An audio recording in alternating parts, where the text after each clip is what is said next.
Judith, chapter 1. It was the 12th year of the reign of Nebuchadnezzar, king of the Assyrians, in the great city of Nineveh. At that time, Arphaxad ruled over the Medes in Ecbatana. Around the city he built a wall of blocks of stone, each 3 cubits in height and 6 in length. He made the wall 70 cubits high and 50 thick. At the gates he raised towers of 100 cubits, with a thickness of 60 cubits at the base. The gateway he built to a height of 70 cubits, with an opening 40 cubits wide for the passage of his chariot forces and the marshalling of his infantry. Then King Nebuchadnezzar waged war against King Arphaxad in the vast plain, in the district of Ragai. To him there rallied all the inhabitants of the mountain region, all who dwelt along the Euphrates, the Tigris, and the Hydaspes, and King Arioch of the Elamites in the plain. Thus many nations came together to resist the people of Cheliod. Now Nebuchadnezzar, king of the Assyrians, sent messengers to all the inhabitants of Persia and to all those who dwelt in the west, to the inhabitants of Cilicia and Damascus, Lebanon and anti-Lebanon, to all who dwelt along the seacoast, to the peoples of Carmel, Gilead, Upper Galilee, and the vast plain of Esdraelon, to all those in Samaria and its cities, and west of the Jordan as far as Jerusalem, Bethany, Chelus, Kadesh, and the river of Egypt, to Tapanhes, Ramses, all the land of Goshen, Tanis, Memphis, and beyond, and to all the inhabitants of Egypt as far as the borders of Ethiopia. But the inhabitants of all that land disregarded the summons of Nebuchadnezzar, king of the Assyrians, and would not go with him to the war. They were not afraid of him, but regarded him as a lone individual opposed to them, and turned away his envoys empty-handed in disgrace. Then Nebuchadnezzar fell into a violent rage against all that land, and swore by his throne and his kingdom that he would avenge himself on all the territories of Cilicia and Damascus and Syria, and also destroy with his sword all the inhabitants of Moab, Ammon, the whole of Judea, and those living anywhere in Egypt as far as the borders of the 2 seas. In the 17th year, he proceeded with his army against King Arphaxad and was victorious in his campaign. He routed the whole force of Arphaxad, his entire cavalry, and all his chariots, and took possession of his cities. He pressed on to Ecbatana and took its towers, sacked its marketplaces, and turned its glory into shame. Arphaxad himself he overtook in the mountains of Ragai, ran him through with spears, and utterly destroyed him. Then he returned home with all his numerous motley horde of warriors. And there he and his army relaxed and feasted for 120 days. Chapter 2. In the 18th year, on the 22nd day of the first month, there was a discussion in the palace of Nebuchadnezzar, king of the Assyrians, about taking revenge on the whole world as he had threatened. He summoned all his ministers and nobles, laid before them his secret plan, and urged the total destruction of those countries. They decided to do away with all those who had refused to comply with the order he had issued. When he had completed his plan, Nebuchadnezzar, king of the Assyrians, summoned Holofernes, general-in-chief of his forces, second to himself in command, and said to him, "Thus says the great king, the Lord of all the earth, go forth from my presence, take with you men of proven valor, 120,000 infantry and 12,000 cavalry, and proceed against all the land of the west, because they did not comply with the order I issued. Tell them to have earth and water ready, for I will come against them in my wrath. I will cover all the land with the feet of my soldiers, to whom I will deliver them as spoils. Their slain shall fill their ravines and wadis. The swelling torrent shall be choked with their dead, and I will deport them as exiles to the very ends of the earth. You go before me and take possession of all their territories for me. If they surrender to you, guard them for me till the day of their punishment. As for those who resist, show them no quarter, but deliver them up to slaughter and plunder in each country you occupy. For as I live, and by the strength of my kingdom, what I have spoken, I will accomplish by my power. Do not disobey a single one of the orders of your Lord. Fulfill them exactly as I have commanded you, and do it without delay. So Holofernes left the presence of his Lord and summoned all the princes and the generals and officers of the Assyrian army. He mustered 120,000 picked troops as his Lord had commanded, and 12,000 mounted archers, and grouped them into a complete combat force. He took along a very large number of camels, asses, and mules for their baggage, innumerable sheep, cattle, and goats for their food supply, abundant provisions for each man, and much gold and silver from the royal palace. Then he and his whole army proceeded on their expedition in advance of King Nebuchadnezzar to cover all the western region with their chariots and cavalry and regular infantry. A huge, irregular force, too many to count, like locusts or the dust of the earth, went along with them. After a 3-day march from Nineveh, they reached the plain of Bechtilet, and from Bechtilet, they next encamped near the mountains to the north of Upper Cilicia. From there, Holofernes took his whole force, the infantry, cavalry, and chariots, and marched into the mountain region. He devastated Put and Lud and plundered all the Rasites and the Ishmaelites on the border of the desert toward the south of Chaldea. Then, following the Euphrates, he went through Mesopotamia and battered down every fortified city along the Wadi Abron until he reached the sea. He seized the territory of Cilicia and cut down everyone who resisted him. Then he proceeded to the southern borders of Japheth toward Arabia. He surrounded all the Midianites, burned their tents, and plundered their sheepfolds. Descending to the plain of Damascus, at the time of the wheat harvest, he set fire to all their fields, destroyed their flocks and herds, despoiled their cities, devastated their plains, and put all their youths to the sword. The fear and dread of him fell upon all the inhabitants of the coastland, upon those in Sidon and Tyre, and those who dwelt in Sur and Osina, and the inhabitants of Jamnia. Those in Azotus and Ascalon also feared him greatly. Chapter 3. They therefore sent messengers to him to sue for peace in these words: We, the servants of Nebuchadnezzar, the great king, lie prostrate before you. Do with us as you will. Our dwellings and all our wheat fields, our flocks and herds, and all our encampments are at your disposal. Make use of them as you please. Our cities and their inhabitants are also at your service. Come and deal with them as you see fit.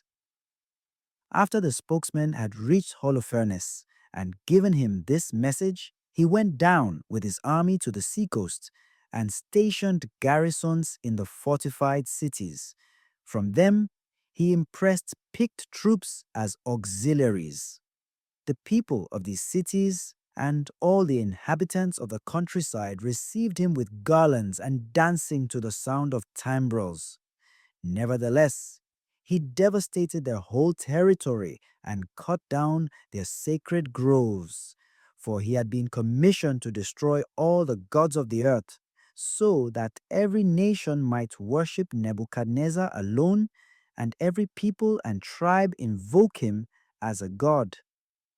At length, Holofernes reached Esdraelon in the neighborhood of Dothan, the approach to the main ridge of the Judean mountains. He set up his camp between Geba and Scythopolis, and stayed there a whole month to refurbish all the equipment of his army. Chapter 4. When the Israelites who dwelt in Judea heard of all that Holofernes, commander-in-chief of Nebuchadnezzar, king of the Assyrians, had done to the nations, and how he had despoiled all their temples and destroyed them, they were in extreme dread of him, and greatly alarmed for Jerusalem and the temple of the Lord, their God. Now they had lately returned from exile, and only recently had all the people of Judea been gathered together, and the vessels, the altar, and the temple been purified from profanation. So they sent word to the whole region of Samaria, to Kona, Beth-horon, Belmain, and Jericho, to Choba and Esora, and to the valley of Salem. The people there posted guards on all the summits of the high mountains, fortified their villages, and since their fields had recently been harvested, stored up provisions in preparation for war. Joachim, who was high priest in Jerusalem in those days, wrote to the inhabitants of Betulia and Betomestheim, which is on the way to Esdraelon, facing the plain near Dothan, and instructed them to keep firm hold of the mountain passes, since these offered access to Judea. It would be easy to ward off the attacking forces, as the defile was only wide enough for two abreast. The Israelites carried out the orders given them by Joachim, the high priest, and the senate of the whole people of Israel, which met in Jerusalem. All the men of Israel cried to God with great fervor and did penance, they, along with their wives and children and domestic animals. All their resident aliens, hired laborers, and slaves also girded themselves with sackcloth. And all the Israelite men, women, and children who lived in Jerusalem prostrated themselves in front of the temple building with ashes strewn on their heads, displaying their sackcloth covering before the Lord. The altar too they draped in sackcloth, and with one accord they cried out fervently to the God of Israel not to allow their children to be seized, their wives to be taken captive, the cities of their inheritance to be ruined, or the sanctuary to be profaned and mocked for the nations to gloat over. The Lord heard their cry and had regard for their distress. For the people observed a fast of many days' duration throughout Judea, and before the sanctuary of the Lord Almighty in Jerusalem. The high priest Joachim and all the priests in attendance on the Lord who served his altar were also girded with sackcloths as they offered the daily holocausts, the votive offerings, and the freewill offerings of the people. With ashes upon their turbans, they cried to the Lord with all their strength to look with favor on the whole house of Israel. Chapter 5. It was reported to Holofernes, commander-in-chief of the Assyrian army, that the Israelites were ready for battle and had blocked the mountain passes, fortified the summits of all the higher peaks, and placed roadblocks in the plains. In great anger, he summoned all the rulers of the Moabites, the generals of the Ammonites, and all the satraps of the seacoast, and said to them, "Now tell me, you Canaanites, what sort of people is this that dwells in the mountains? Which cities do they inhabit? How large is their army? In what does their power and strength consist? Who has set himself up as their king and the leader of their army? Why have they refused to come out to meet me, along with all the other inhabitants of the west?" Then Achior, the leader of all the Ammonites, said to him, "My lord, hear this account from your servant.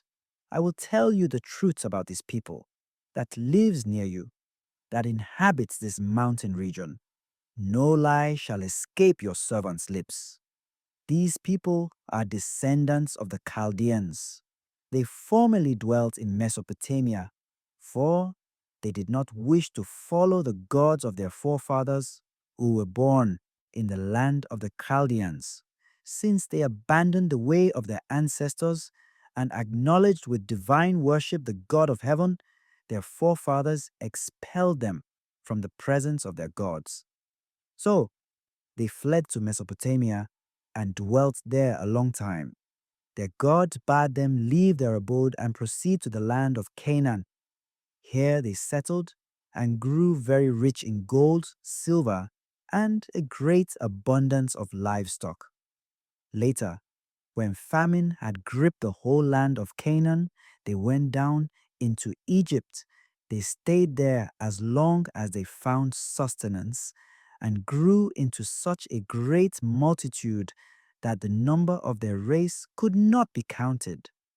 The king of Egypt, however, rose up against them, shrewdly forced them to labor at brickmaking, oppressed and enslaved them. But they cried to their God, and he struck the land of Egypt with plagues for which there was no remedy.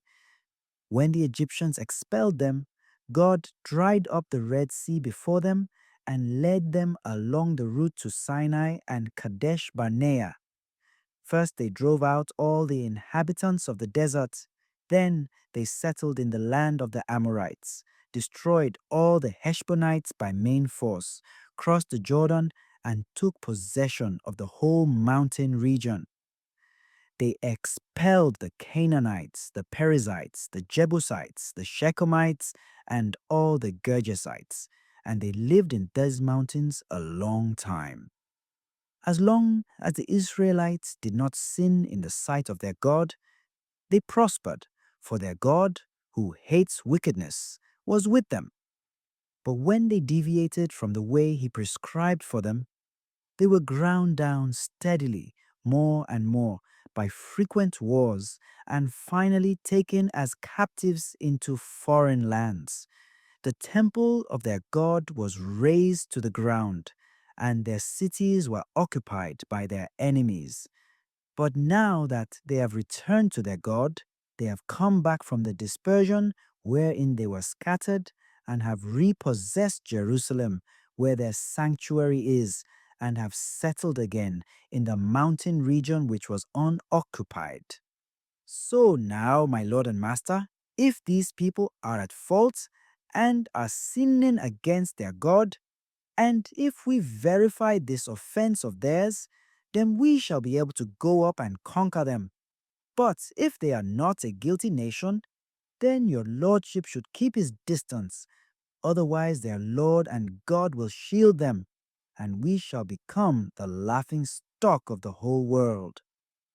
Now when Achior had concluded his recommendation, all the people standing round about the tent murmured, and the officers of Holofernes, and all the inhabitants of the seacoast and of Moab alike, said he should be cut to pieces.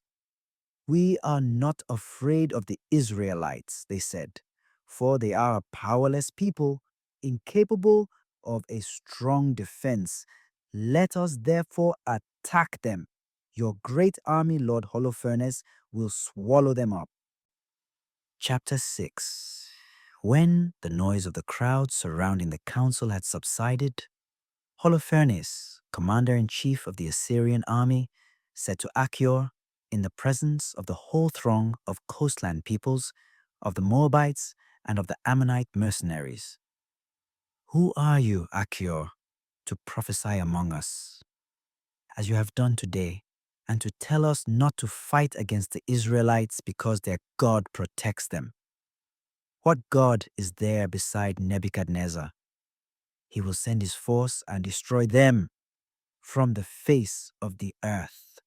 Their God will not save them, But we, the servants of Nebuchadnezzar, will strike them down as one man, for they will be unable to withstand the force of our cavalry. We will overwhelm them with it, and the mountains shall be drunk with their blood, and their plains filled with their corpses. Not a trace of them shall survive our attack. They shall utterly perish, says King Nebuchadnezzar, Lord of all the earth, for he has spoken, and his words shall not remain unfulfilled. As for you, Achior, you Ammonite mercenary, for saying these things in a moment of perversity, you shall not see my face after today, until I have taken revenge on this race of people from Egypt. Then, at my return, the sword of my army or the spear of my servants will pierce your sides, and you shall fall among their slain. My servants will now conduct you to the mountain region and leave you at one of the towns along the ascent. You shall not die till you are destroyed together with them. If you still cherish the hope that they will not be taken, then there is no need for you to be downcast. I have spoken, and my words shall not prove false in any respect. Then Holofernes ordered the servants who were standing by in his tent to seize Achior, conduct him to Bethulia, and hand him over to the Israelites. So the servants took him in custody and brought him out of the camp into the plain. From there, they laid him into the mountain region till they reached the springs below Bethulia. When the men of the city saw them, they seized their weapons and ran out of the city to the crest of the ridge, and all the slingers blocked the ascent of Holofernes' servants by hurling stones upon them. So they took cover below the mountain, where they bound Achior and left him lying at the foot of the mountain. Then they returned to their lord. The Israelites came down to him from their city, loosed him, and brought him into Bethulia. They held him before the rulers of the city, who in those days were Uzziah, son of Micah of the tribe of Simeon, Shabri, son of Gotoniel, and Shamis, son of Melchiel. They then convened all the elders of the city, and all their young men, as well as the women, gathered in haste at the place of assembly. They placed Achior in the center of the throng, and Uzziah questioned him about what had happened.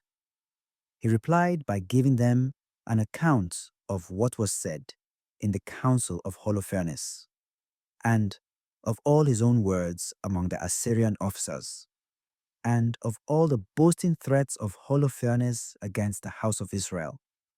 At this, the people fell prostrate and worshipped God, and they cried out, Lord God of heaven, behold their arrogance. Have pity on the lowliness of our people, and look with favor this day on those who are consecrated to you. Then they reassured Achior and praised him highly. Uzziah brought him from the assembly to his home, where he gave a banquet for the elders. That whole night they called upon the God of Israel for help. Chapter 7. The following day, Holofernes ordered his whole army and all the allied troops that had come to his support to move against Bethulia, seize the mountain passes, and engage the Israelites in battle. That same day, all their fighting men went into action.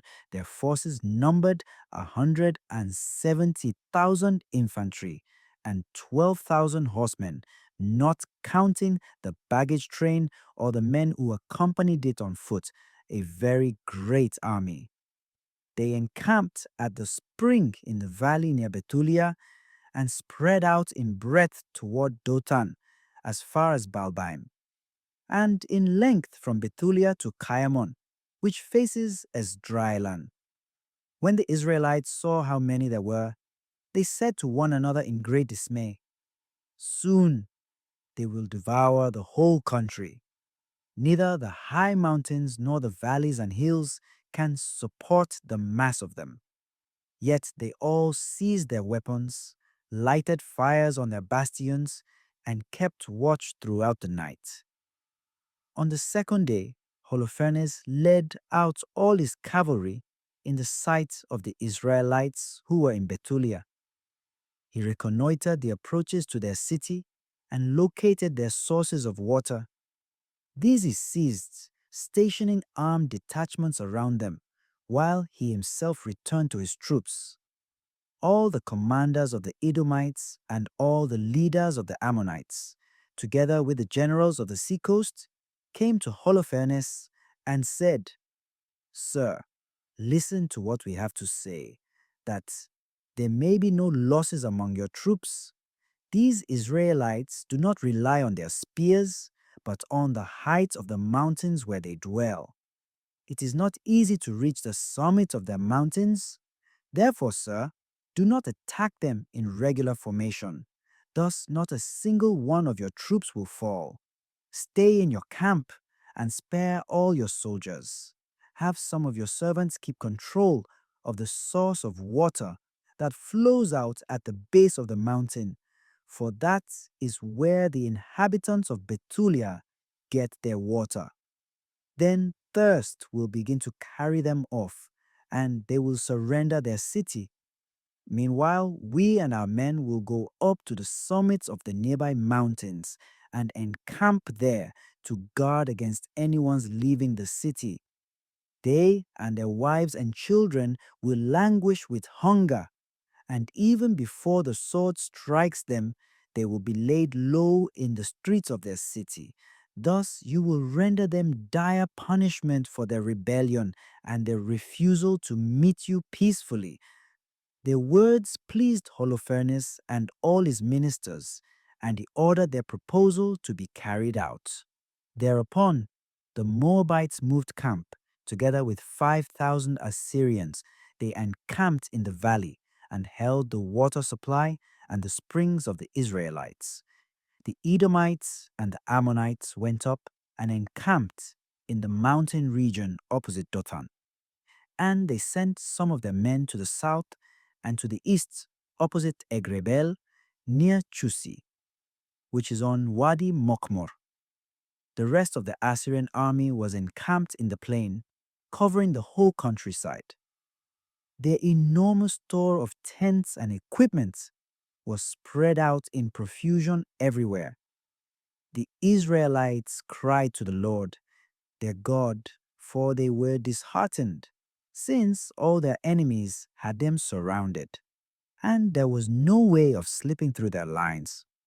The whole Assyrian camp, infantry, chariots, and cavalry, kept them thus surrounded for 34 days. All the reservoirs of water failed the inhabitants of Bethulia, and the cisterns ran dry, so that on no day did they have enough to drink, but their drinking water was rationed. Their children fainted away, and the women and youths were consumed with thirst and were collapsing in the streets and gateways of the city with no strength left in them. All the people, therefore, including youths, women, and children, went in a crowd to Uzziah and the rulers of the city. They set up a great clamor and said before the elders, "God, judge between you and us. You have done us grave injustice in not making peace with the Assyrians. There is no help for us now.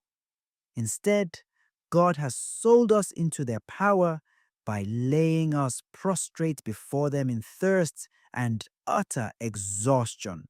Therefore, summon them and deliver the whole city as booty to the troops of Holofernes and to all his forces. We would be better off to become their prey. We should indeed be made slaves, but at least we should live and not have to behold our little ones dying before our eyes and our wives and children breathing out their souls. We adjure you by heaven and earth and by our God, the Lord of our forefathers, who is punishing us for our sins and those of our forefathers, to do as we have proposed this very day, all in the assembly with one accord broke into shrill wailing and loud cries to the Lord their God. But Uzziah said to them, "Courage, my brothers, let us wait 5 days more for the Lord our God to show his mercy toward us. He will not utterly forsake us. But if those days pass without help coming to us, I will do as you say." Then he dispersed the men to their posts, and they returned to the walls and towers of the city. The women and children he sent to their homes. Throughout the city, they were in great misery. Chapter 8.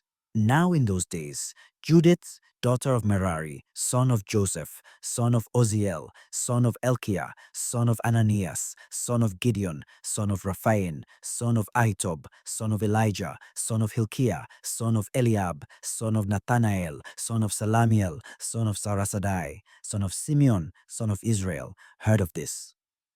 Her husband Manasseh, of her own tribe and clan, had died at the time of the barley harvest. While he was in the field, supervising those who bound the sheaves, he suffered sunstroke, and he died of this illness in Bethulia, his native city. He was buried with his forefathers in the field between Dothan and Balamon. The widowed Judith remained 3 years and 4 months at home, where she set up a tent for herself on the roof of her house. She put sackcloth about her loins and wore widow's weeds. She fasted all the days of her widowhood, except Sabbath eves and Sabbaths, new moon eves and new moons, feast days and holidays of the house of Israel. She was beautifully formed and lovely to behold. Her husband, Manasseh, had left her gold and silver, servants and maids, livestock and fields which she was maintaining. No one had a bad word to say about her, for she was a very God-fearing woman.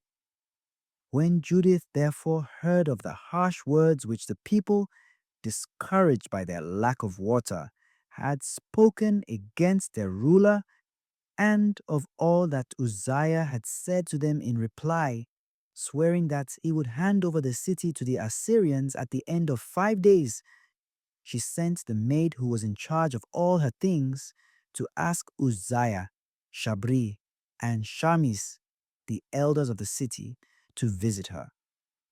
When they came, she said to them, "Listen to me, you rulers of the people of Bethulia. What you said to the people today is not proper. When you promised to hand over the city to our enemies at the end of 5 days, unless within that time the Lord comes to our aid, you interposed between God and yourselves this oath which you took. Who are you then, that you should have put God to the test this day, setting yourselves in the place of God in human affairs? It is the Lord Almighty for whom you are laying down conditions. Will you never understand anything? You cannot plumb the depths of the human heart or grasp the workings of the human mind.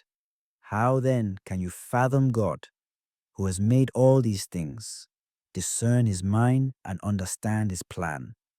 No, my brothers, do not anger the Lord our God. For if he does not wish to come to our aid within the 5 days, he has it equally within his power to protect us at such time as he pleases, or to destroy us in the face of our enemies. It is not for you to make the Lord our God give surety for his plans. God is not man that he should be moved by threats, nor human that he may be given an ultimatum. So, while we wait for the salvation that comes from him, let us call upon him to help us, and he will hear our cry if it is his good pleasure. For there has not risen among us in recent generations, nor does there exist today, any tribe or clan or town or city of ours that worships gods made by hands, as happened in former days. It was for such conduct that our forefathers were handed over to the sword and to pillage, and fell with great destruction before our enemies. But since we acknowledge no other God but the Lord, we hope that he will not disdain us or any of our people. If we are taken, all Judea will fall, our sanctuary will be plundered, and God will make us pay for its profanation with our life's blood, for the slaughter of our kinsmen, for the taking of exiles from the land, and for the devastation of our inheritance. He will lay the guilt on our heads.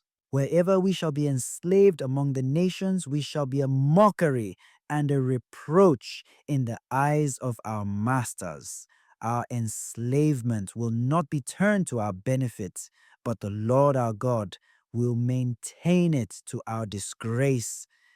Therefore, my brothers, let us set an example for our kinsmen. Their lives depend on us, and the defense of the sanctuary, the temple, and the altar rests with us. Besides all this, we should be grateful to the Lord our God for putting us to the test, as he did our forefathers. Recall how he dealt with Abraham, and how he tried Isaac, and all that happened to Jacob in Syrian Mesopotamia while he was tending the flocks of Laban, his mother's brother. Not for vengeance did the Lord put them in the crucible to try their hearts, nor has he done so with us. It is by way of admonition that he chastises those who are close to him. Then Uzziah said to her, "All that you have said was spoken with good sense, and no one can gainsay your words. Not today only is your wisdom made evident, but from your earliest years, all the people have recognized your prudence, which corresponds to the worthy dispositions of your heart. The people, however, were so tortured with thirst that they forced us to speak to them as we did, and to bind ourselves by an oath that we cannot break. But now, God-fearing woman that you are, pray for us that the Lord may send rain to fill up our cisterns, lest we be weakened still further." Then Judith said to them, "Listen to me. I will do something that will go down from generation to generation among the descendants of our race. Stand at the gate tonight to let me pass through with my maid, and within the days you have specified before you will surrender the city to our enemies, the Lord will rescue Israel by my hand. You must not inquire into what I am doing, for I will not tell you until my plan has been accomplished." Uzziah and the rulers said to her, "Go in peace, and may the Lord God go before you to take vengeance upon our enemies." Then they withdrew from the tent and returned to their posts. Chapter 9. Judith threw herself down, prostrate, with ashes strewn upon her head, and wearing nothing over her sackcloth. While the incense was being offered in the temple of God in Jerusalem that evening, Judith prayed to the Lord with a loud voice, "Lord, God of my forefather Simeon, you put a sword into his hand to take revenge upon the foreigners who had immodestly loosened the maiden's girdle, shamefully exposed her thighs, and disgracefully violated her body. This they did, though you forbade it. Therefore, you had their rulers slaughtered, and you covered with their blood the bed in which they lay deceived, the same bed that had felt the shame of their own deceiving. You smote the slaves together with their princes, and the princes together with their servants. Their wives you handed over to plunder, and their daughters to captivity, and all the spoils you divided among your favored sons, who burned with zeal for you, and, in their abhorrence of the defilement of their kinswoman, called on you for help. O God, my God, hear me also, a widow. It is you who were the author of those events, and of what preceded and followed them, the present also, and the future you have planned. Whatever you devise comes into being. The things you decide on, come forward and say, 'Here we are.' All your ways are in readiness, and your judgment is made with foreknowledge. Here are the Assyrians, a vast force, priding themselves on horse and rider, boasting of the power of their infantry, trusting in shield and spear, bow and sling. They do not know that you, the Lord, crush warfare. Lord is your name. Shatter their strength in your might and crush their force in your wrath. For they have resolved to profane your sanctuary, to defile the tent where your glorious name resides, and to overthrow with iron the horns of your altar. See their pride, and send forth your wrath upon their heads. Give me, a widow, the strong hand to execute my plan. With the guile of my lips, smite the slave together with the ruler together with his servant. Crush their pride by the hand of a woman. Your strength is not in numbers, nor does your power depend upon stalwart men, but you are the God of the lowly, the helper of the oppressed, the supporter of the weak, the protector of the forsaken, the savior of those without hope.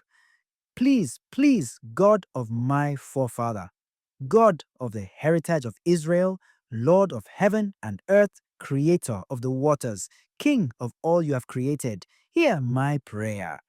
Let my guileful speech bring wound and wail on those who have planned dire things against your covenant, your holy temple, Mount Zion, and the homes your children have inherited. Let your whole nation and all the tribes know clearly that you are the God of all power and might, and that there is no other who protects the people of Israel but you alone. Chapter 10. As soon as Judith had thus concluded and ceased her invocation to the God of Israel, she rose from the ground.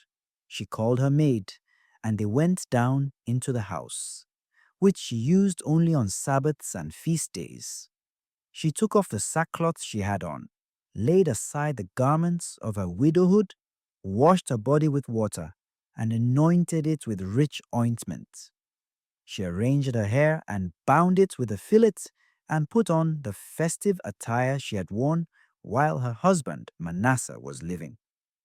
She chose sandals for her feet and put on her anklets, bracelets, rings, earrings, and all her other jewelry. Thus, she made herself very beautiful to captivate the eyes of all the men who should see her. She gave her maid a leather flask of wine and a cruse of oil. She filled a bag with roasted grain, fig cakes, bread, and cheese. All these provisions she wrapped up and gave to the maid to carry. Then they went out to the gates of the city of Bethulia and found Uzziah and the elders of the city, Shabri and Shamis, standing there. When these men saw Judith transformed in looks and differently dressed, they were very much astounded at her beauty and said to her, "May the God of our fathers bring you to favor and make your undertaking a success for the glory of the Israelites and the exaltation of Jerusalem." Judith bowed down to God. Then she said to them, "Order the gates of the city open for me, that I may go to carry out the business we discussed." So they ordered the youths to open the gate for her as she requested. When they did so, Judith and her maid went out. The men of the city kept her in view as she went down the mountain and crossed the valley. Then they lost sight of her.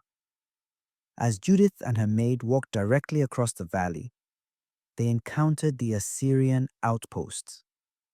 The men took her in custody and asked her, "To what people do you belong?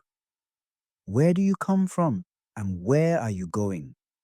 She replied, "I am a daughter of the Hebrews, and I am fleeing from them, because they are about to be delivered up to you as prey.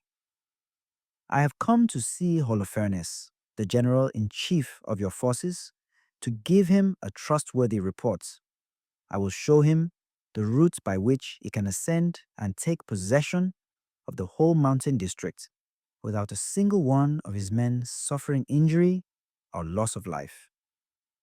When the men heard her words and gazed upon her face, which appeared wondrously beautiful to them, they said to her, "By coming down thus promptly to see our master, you have saved your life. Now go to his tent.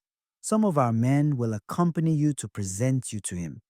When you stand before him, have no fear in your heart. Give him the report you speak of, and he will treat you well." So they detailed 100 of their men as an escort for her and her maid, and these conducted them to the tent of Holofernes. When the news of her arrival spread among the tents, a crowd gathered in the camp. They came and stood around her as she waited outside the tent of Holofernes while he was being informed about her. They marveled at her beauty, regarding the Israelites with wonder because of her, and they said to one another, "Who can despise this people, that there are such women among them? It is not wise to leave one man of them alive, for if any were to be spared, they could beguile the whole world." The guard of Holofernes and all his servants came out and ushered her into the tent. Now Holofernes was reclining on his bed under a canopy with a netting of crimson and gold, emeralds, and other precious stones. When they announced her to him, he came out to the antechamber, preceded by silver lamps. And when Holofernes and his servants beheld Judith, they all marveled at the beauty of her face. She threw herself down prostrate before him, but his servants raised her up. Chapter 11. Then Holofernes said to her, "Take courage, lady. Have no fear in your heart. Never have I harmed anyone who chose to serve Nebuchadnezzar, king of all the earth. Nor would I have raised my spear against your people who dwell in the mountain region, had they not despised me and brought this upon themselves. But now tell me why you fled from them and came to us. In any case, you have come to safety. Take courage. Your life is spared tonight and for the future. No one at all will harm you. Rather, you will be well treated, as are all the servants of my lord, King Nebuchadnezzar." Judith answered him, "Listen to the words of your servant, and let your handmaid speak in your presence. I will tell no lie to my lord this night, and if you follow out the words of your handmaid, God will give you complete success, and my lord will not fail in any of his undertakings. By the life of Nebuchadnezzar, king of all the earths, and by the power of him who has sent you to set all creatures aright. Not only do men serve him through you, but even the wild beasts and the cattle and the birds of the air, because of your strength, will live for Nebuchadnezzar and his whole house.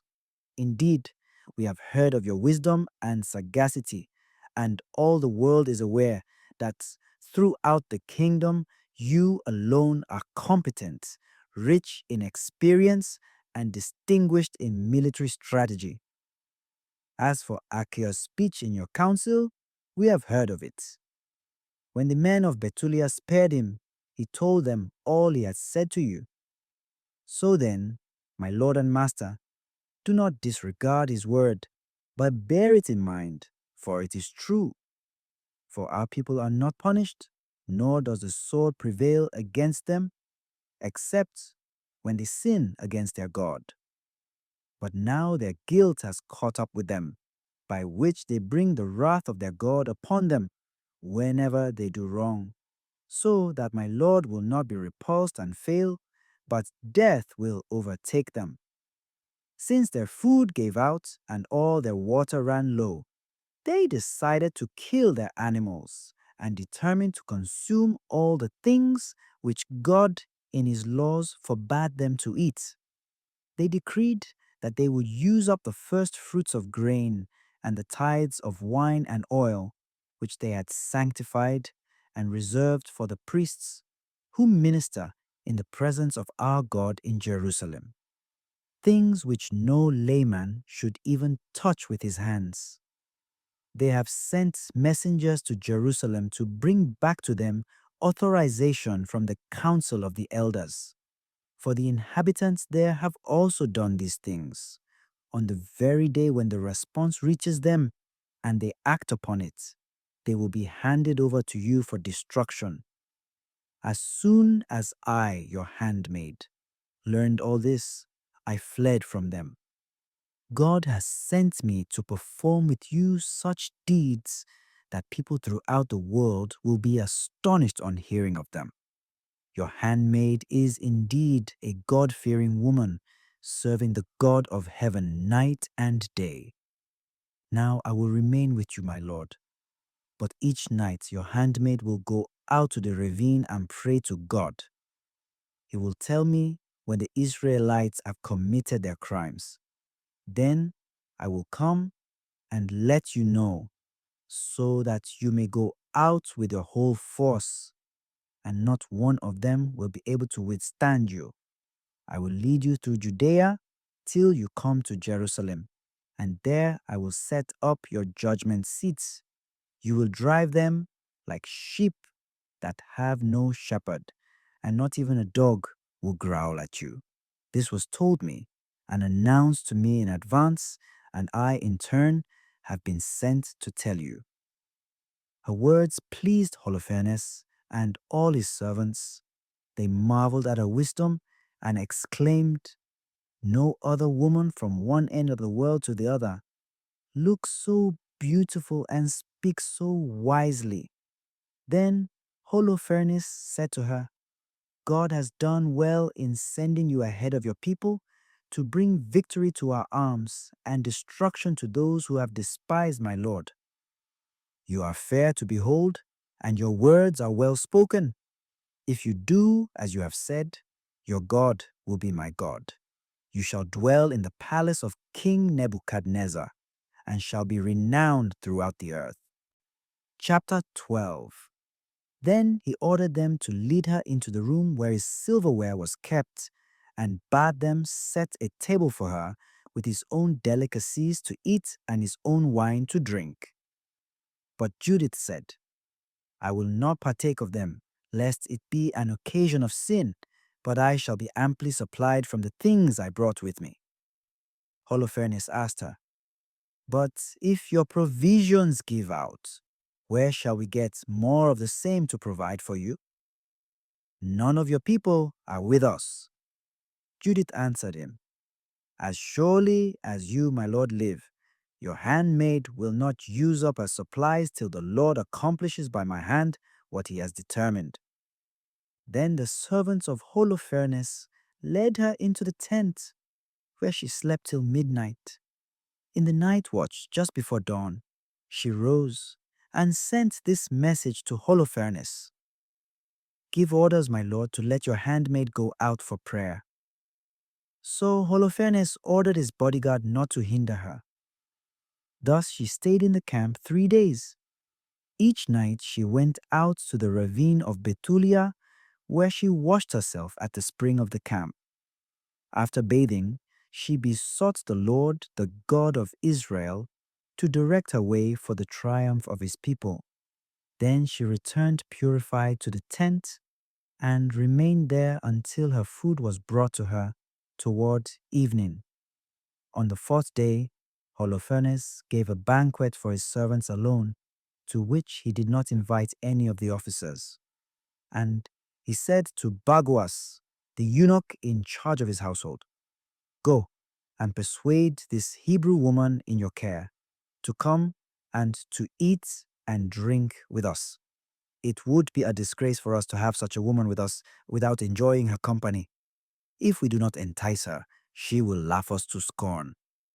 So Bagoas left the presence of Holofernes and came to Judith and said, "So fair a maiden should not be reluctant to come to my lord to be honored by him, to enjoy drinking wine with us, and to be like one of the Assyrian women who live in the palace of Nebuchadnezzar. She replied, Who am I to refuse my lord? Whatever is pleasing to him, I will promptly do. This will be a joy for me till the day of my death. Thereupon she proceeded to put on her festive garments and all her feminine adornments. Meanwhile, her maid went ahead and spread out on the ground for her, in front of Holofernes, the fleece Bagoas had furnished for her daily use in reclining at her dinner. Then Judith came in and reclined on it. The heart of Holofernes was in rapture over her, and his spirit was shaken. He was burning with the desire to possess her, for he had been biding his time to seduce her from the day he saw her. Holofernes said to her, Drink and be merry with us. Judith replied, I will gladly drink, my lord, for at no time since I was born have I ever enjoyed life as much as I do today. She then took the things her maid had prepared and ate and drank in his presence. Holofernes, charmed by her, drank a great quantity of wine, more than he had ever drunk on one single day in his life. Chapter 13. When it grew late, his servants quickly withdrew. Bagoas closed the tent from the outside and excluded the attendants from their master's presence. They went off to their beds, for they were all tired from the prolonged banquet.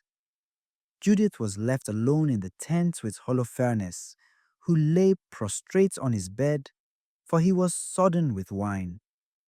She had ordered her maid to stand outside the bedroom and wait, as on the other days, for her to come out. She said she would be going out for her prayer. To Bagoas, she had said this also. When all had departed, and no one, small or great, was left in the bedroom, Judith stood by Holofernes' bed and said within herself, O Lord, God of all might, in this hour look graciously on my undertaking for the exaltation of Jerusalem. Now is the time for aiding your heritage and for carrying out my design to shatter the enemies who have risen against us. She went to the bedpost near the head of Holofernes, and taking his sword from it, drew close to the bed, grasped the hair of his head, and said, Strengthen me this day, O God of Israel. Then, with all her might, she struck him twice in the neck and cut off his head. She rolled his body off the bed and took the canopy from its supports. Soon afterward, she came out and handed over the head of Holofernes to her maid, who put it into her food pouch, and the two went off together as they were accustomed to do for prayer. They passed through the camp and, skirting the ravine, reached Bethulia on the mountain. As they approached its gates, Judith shouted to the guards from a distance, Open! Open the gate! God, our God is with us.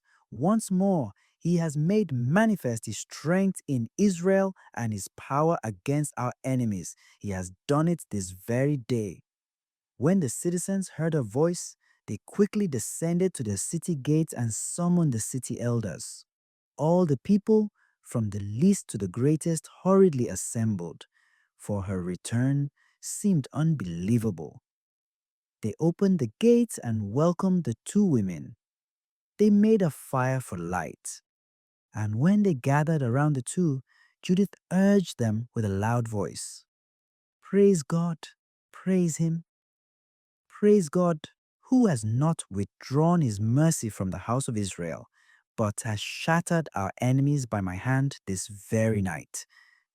Then she took the head out of the pouch, showed it to them, and said, Here is the head of Holofernes, general in charge of the Assyrian army, and here is the canopy under which he lay in his drunkenness.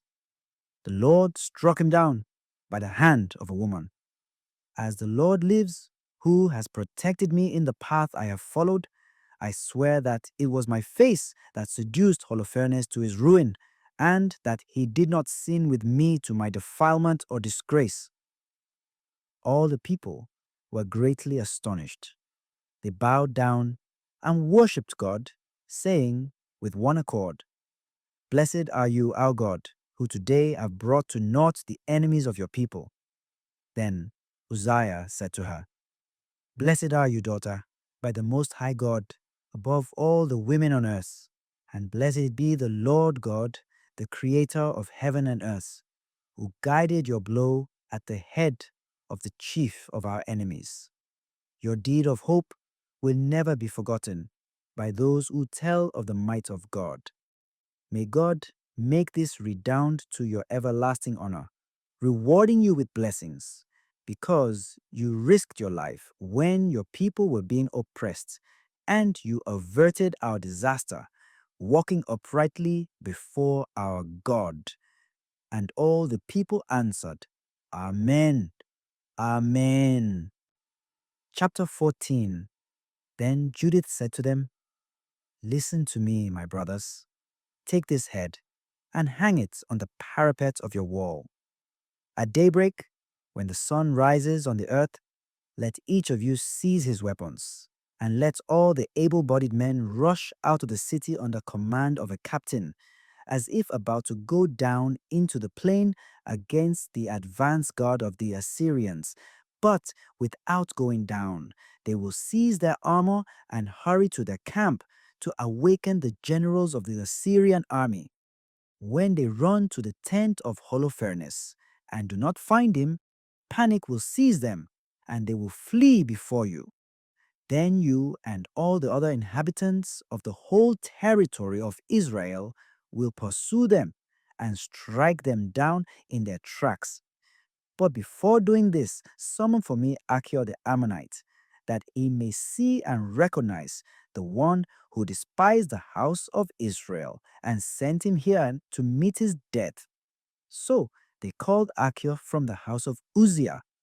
When he came and saw the head of Holofernes in the hand of one of the men in the assembly of the people, he fell forward in a faint. Then, after they lifted him up, he threw himself at the feet of Judith in homage, saying, "Blessed are you in every tent of Judah and in every foreign nation. All who hear of you will be struck with terror. But now tell me all that you did during these days."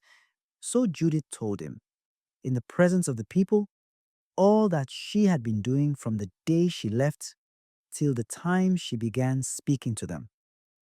When she finished her accounts, the people cheered loudly, and their city resounded with shouts of joy. Now Achior, seeing all that the God of Israel had done, believed firmly in him. He had the flesh of his foreskin circumcised, and he has been united with the house of Israel to the present day. At daybreak they hung the head of Holofernes on the wall.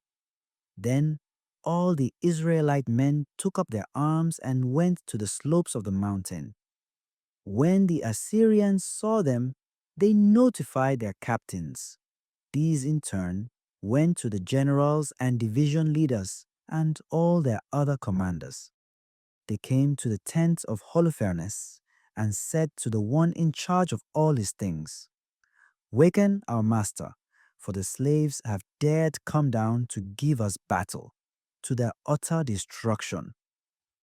Bagoas went in and knocked at the entry of the tent, presuming that he was sleeping with Judith. As no one answered, he parted the curtains, entered the bedroom, and found him lying on the floor, a headless corpse. He broke into a loud clamor of weeping, groaning, and howling, and rent his garments. Then he entered the tent, where Judith had her quarters. And, not finding her, he rushed out to the troops and cried, "The slaves have duped us. A single Hebrew woman has brought disgrace on the house of King Nebuchadnezzar. Here is Holofernes headless on the ground." When the commanders of the Assyrian army heard these words, they rent their tunics and were seized with consternation. Loud screaming and howling arose in the camp. Chapter 15. On hearing what had happened, those still in their tents were amazed and overcome with fear and trembling. No one kept ranks any longer. They scattered in all directions and fled along every road, both through the valley and in the mountains. Those also who were stationed in the mountain district around Bethulia took to flight. Then all the Israelite warriors overwhelmed them. Uzziah sent messengers to Betomastheim, to Chobah and Konah, and to the whole country of Israel to report what had happened, that all might fall upon the enemy and destroy them. On hearing this, all the Israelites, with one accord, attacked them and cut them down as far as Chobah. Even those from Jerusalem and the rest of the mountain region took part in this, for they too had been notified of the happenings in the camp of their enemies. The Gileadites and the Galileans struck the enemy's flanks with great slaughter, even beyond Damascus and its territory. The remaining inhabitants of Bethulia swept down on the camp of the Assyrians, plundered it, and acquired great riches. The Israelites who returned from the slaughter took possession of what was left, till the towns and villages in the mountains and on the plain were crammed with the enormous quantity of booty they had seized. The high priest Joachim and the elders of the Israelites, who dwelt in Jerusalem, came to see for themselves the good things that the Lord had done for Israel, and to meet and congratulate Judith. When they had visited her, all with one accord blessed her, saying, "You are the glory of Jerusalem, the surpassing joy of Israel. You are the splendid boast of our people. With your own hand you have done all this. You have done good to Israel, and God is pleased with what you have wrought. May you be blessed by the Lord Almighty forever and ever." And all the people answered, "Amen." For 30 days, the whole populace plundered the camp, giving Judith the tent of Holofernes, with all his silver, his couches, his dishes, and all his furniture, which she accepted. She harnessed her mules, hitched her wagons to them, and loaded these things on them.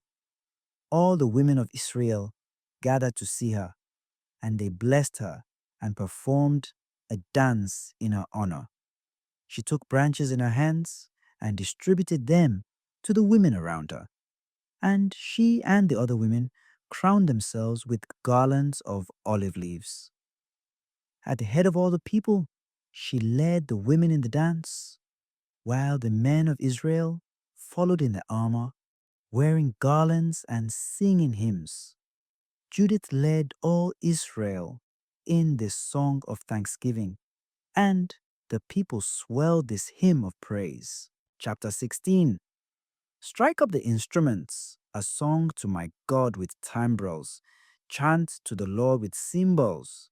Sing to him a new song, exalt and acclaim his name. For the Lord is God.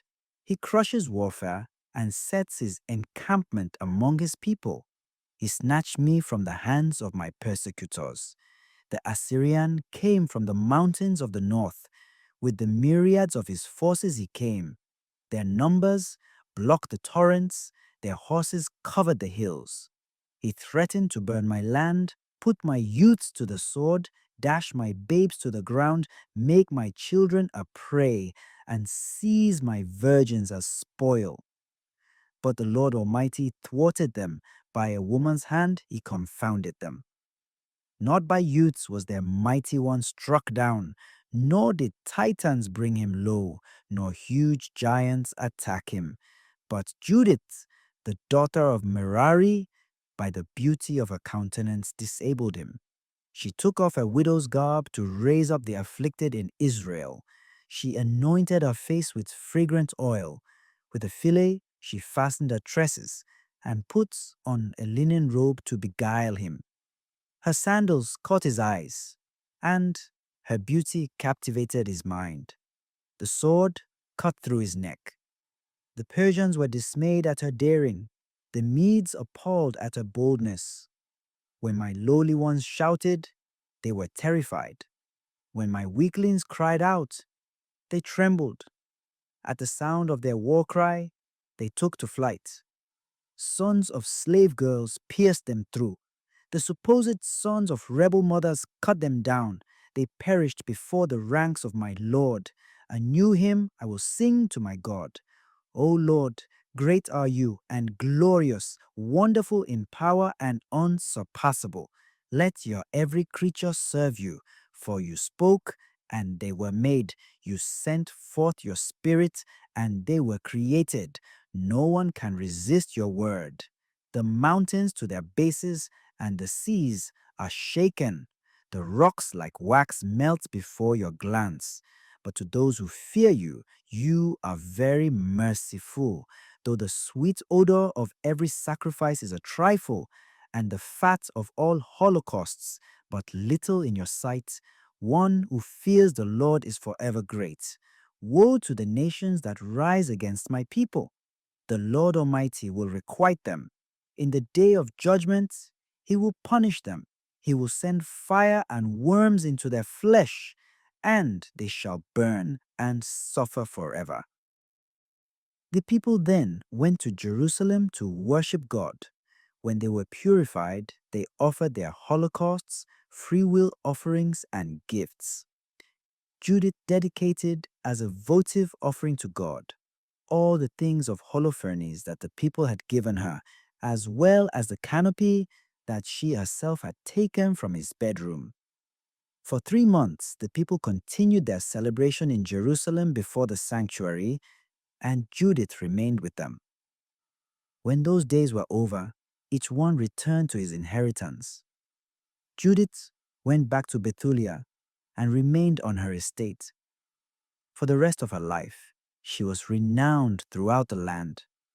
Many wished to marry her, but she gave herself to no man all the days of her life from the time of the death and burial of her husband Manasseh. She lived to be very old in the house of her husband, reaching the advanced age of 105.